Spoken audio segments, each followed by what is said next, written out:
vous deux, bonjour Henri, bonjour Shrada. On se retrouve ici juste à côté du Palais des Congrès de la ville de Tours. On a travaillé ensemble sur la partie commercialisation, on va en parler après. Dans un premier temps, est-ce que vous pouvez vous présenter l'un après l'autre? Bonjour, alors je suis Henri Poignet, je suis directeur général de l'Office des touristes du Congrès Tours-Val-de-Loire.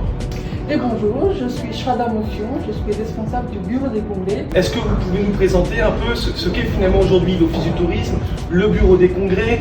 Nous sommes d'abord une société privée, de droit privé, avec des actionnaires qui sont exclusivement publics, qui nous ont confié en fait la mission de promouvoir le territoire.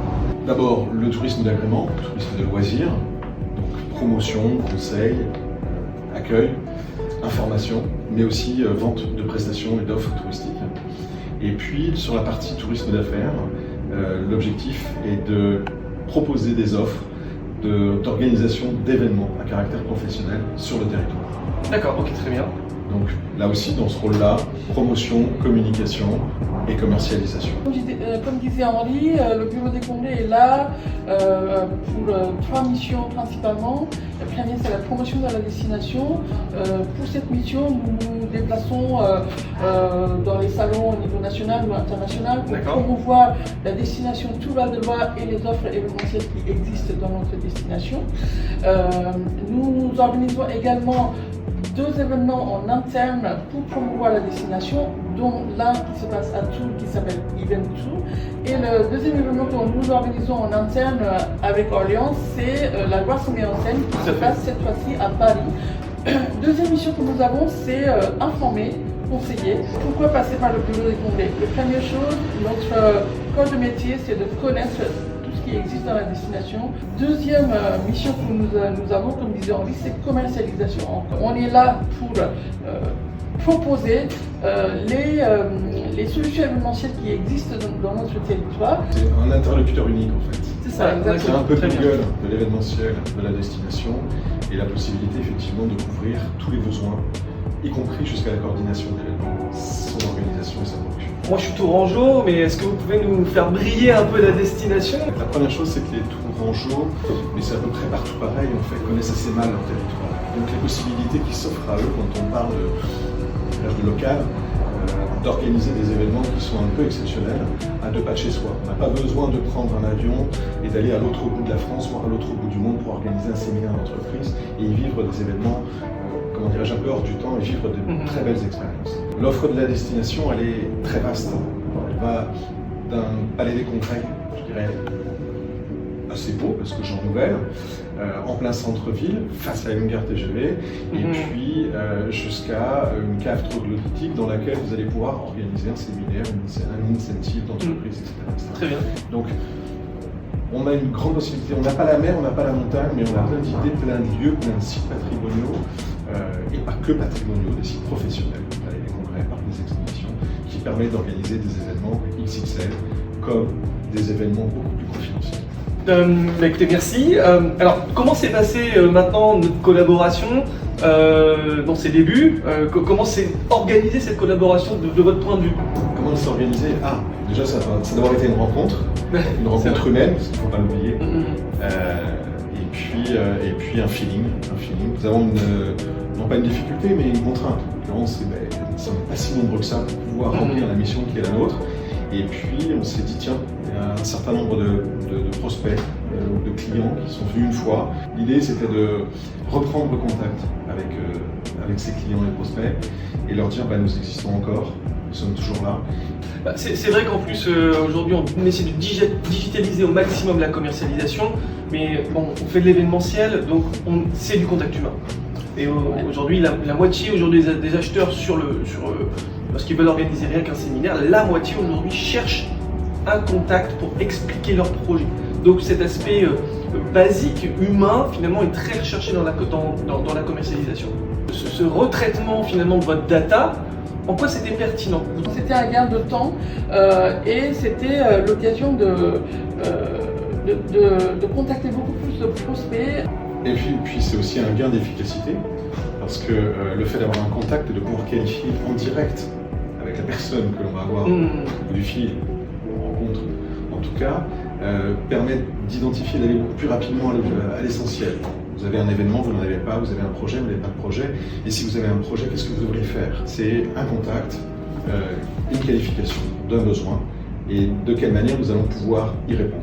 L'objectif, en fait, et c'est ce que fait très bien GLeLead, c'est d'identifier le besoin, éventuellement d'aller détecter quelque part un besoin qui n'est pas forcément très bien exprimé, pas forcément si clair que ça, et qui nous le transmet pour nous dire, voilà, il y a vraiment un partenariat, un passage de bâton qui est là, avec l'équipe commerciale. Est-ce que vous pouvez me donner des exemples concrets de relances qui ont été faites? À quel moment on arrive au bon moment, par exemple? Qu'est-ce que ça a permis de faire vraiment très concrètement? Prenons la SNCF. Voilà, il y avait une cliente qui nous avait fait une demande il y a quelques années qui n'a pas été concrétisée et puis depuis elle restait dans son coin et nous aussi, j'ai envie de dire. Mais grâce à GLeLead, cette cliente-là a été recontactée. Elle a dit que peut-être elle aurait un projet d'événement, que GLeLead m'a transmis l'information. Derrière, moi j'ai rappelé la cliente, voilà, j'ai fait un rendez-vous avec elle, je lui ai invité à boire un café. Et ça finit par un cahier des charges qui a été défini pour les mois à venir. C'est vrai qu'on arrive à ce genre de performance parce que aussi, il ne faut pas oublier qu'on appelle en votre nom. On fait partie de l'équipe et c'est très important pour nous, on fait partie de votre équipe. Pendant le temps de la mission, on vit vraiment cette mission comme si on faisait partie du bureau des congrès quand on est au téléphone.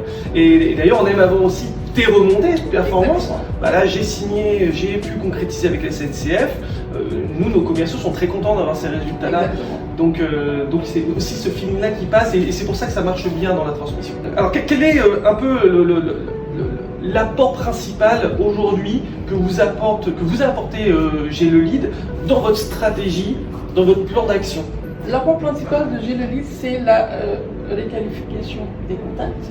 Parce que ça bouge beaucoup aussi dans le secteur, les gens changent de boîte, changent de mission et il faut toujours mettre à jour cette base de données qui est notre outil principal de travail. Donc ces informations-là nous permettent de suivre nos prospects et de suivre nos clients pour éventuellement être là le moment venu. Au-delà, comment dirais-je, des personnes qui changent, des renouvellements de postes, l'action de GLeLead aussi a une vertu de communication. D'entretien, de promotion. D'entretien de promotion et qui rappelle ce que nous faisons, ce que nous pouvons faire.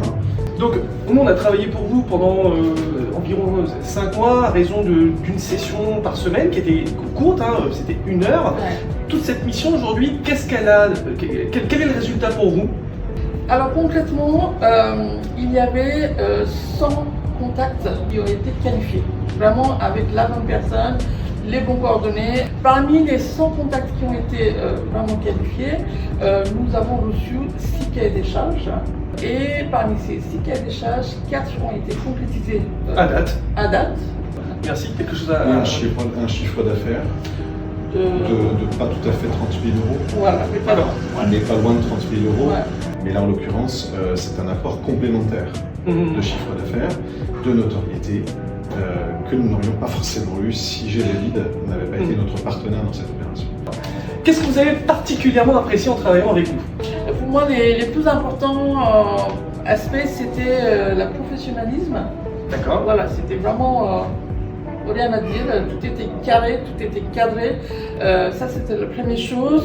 Deuxième chose, c'était la disponibilité de l'équipe GLeLead. Et la troisième chose, et le plus important, c'est aussi la bonne humeur. Oui, et puis comme le disait Shada, convivialité. Ce qui veut dire qu'avec GLeLead, nous ne faisons pas appel à un centre d'appel qui va passer des coups de fil en quantité. Évidemment, on peut détecter des opportunités. Là, on était plutôt dans la qualité. Il y avait une personnalisation de la qualification qui permettait là aussi d'être plus efficace. Ouais. Okay. Merci à tous les deux. Est-ce que vous voulez rajouter quelque chose? Donc, je voulais dire merci pour cette collaboration pendant 5 mois où on a eu le plaisir de travailler ensemble. Je ne vais pas dire beaucoup plus de choses. Satisfait de cette première collaboration, c'est pour ça qu'on la poursuit. Et puis, pourquoi pas plus. Pour 2026, une nouvelle collaboration. Un renouvellement de collaboration avec un élargissement de son champ d'action. D'accord, très bien, merci en tout cas.